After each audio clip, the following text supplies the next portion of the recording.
Online गालीगलौज गरे के कानुनी कारबाही हुन्छ?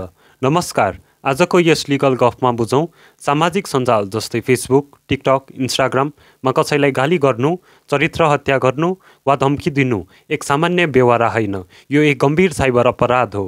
नेपालको इलेक्ट्रोनिक ट्रान्जेक्सन एक्ट 2063 अनुसार यदि कसैले इन्टरनेट वा सामाजिक सञ्जाल प्रयोग गरी कुनै व्यक्तिको अपमान गर्छ, झुटो आरोप लगाउँछ वा गरिमामा आँच पुर्याउने कार्य गर्छ भने त्यस व्यक्तिलाई 5 वर्षसम्म कैद वा रु 1 लाख रुपैयाँसम्म जरिवाना वा दुवै सजाय हुन सक्छ। र यसै गरी अनलाइन धम्की, नक्कली खाता खोल्ने, नक्कली खाता खोलेर फेक सामग्री पोस्ट गर्ने जस्ता गतिविधिहरू पनि यस ऐन अन्तर्गत दण्डनीय छन्।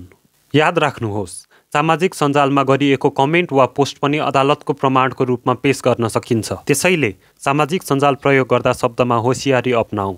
व्यक्तिगत स्वतन्त्रता प्रयोग गर्दा अरूको प्रतिष्ठान र सम्मान जोगाउनु हाम्रो साझा जिम्मेवारी हो।